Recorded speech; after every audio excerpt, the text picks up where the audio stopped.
We're in Moscow tonight. We're here to interview the president of Russia, Vladimir Putin. We'll be doing that soon. There are risks to conducting an interview like this, obviously, so we thought about it carefully over many months. Here's why we're doing it. First, because it's our job. We're in journalism. Our duty is to inform people. 2 years into a war that's reshaping the entire world, most Americans are not informed. They have no real idea what's happening in this region, here in Russia or 600 miles away in Ukraine. But they should know. They're paying for much of it in ways they might not fully yet perceive. The war in Ukraine is a human disaster. It's left hundreds of thousands of people dead, an entire generation of young Ukrainians, and it's depopulated the largest country in Europe. But the long-term effects are even more profound. This war has utterly reshaped the global military and trade alliances, and the sanctions that followed have as well. And in total, they have upended the world economy. The post-World War II economic order, the system that guaranteed prosperity in the West for more than 80 years, is coming apart very fast, and along with it, the dominance of the US dollar. These are not small changes. They are history-altering developments. They will define the lives of our grandchildren. Most of the world understands this perfectly well. They can see it. Ask anyone in Asia or the Middle East what the future looks like. And yet the populations of the English-speaking countries seem mostly unaware. They think that as nothing has really changed. And they think that because no one has told them the truth.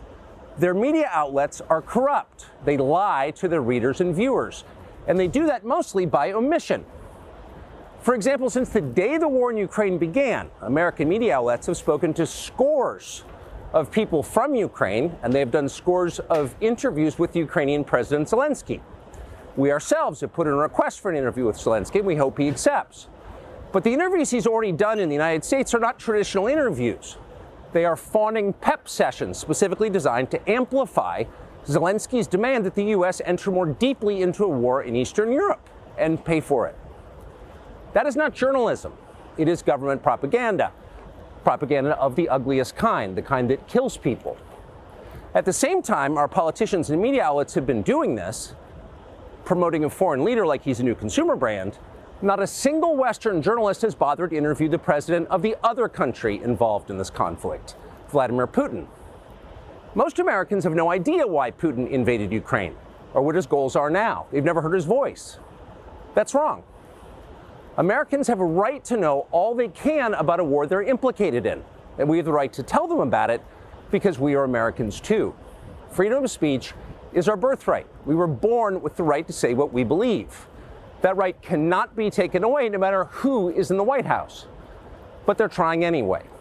Almost 3 years ago, the Biden administration illegally spied on our text messages and then leaked the contents to their servants in the news media. They did this in order to stop a Putin interview that we were planning. Last month, we're pretty certain they did exactly the same thing once again. But this time, we came to Moscow anyway. We are not here because we love Vladimir Putin. We are here because we love the United States, and we want it to remain prosperous and free. We paid for this trip ourselves. We took no money from any government or group, nor are we charging people to see the interview. It is not behind a paywall. Anyone can watch the entire thing, shot live to tape and unedited, on our website, tuckercarlson.com. Elon Musk, to his great credit, has promised not to suppress or block this interview once we post it on his platform, X, and we're grateful for that.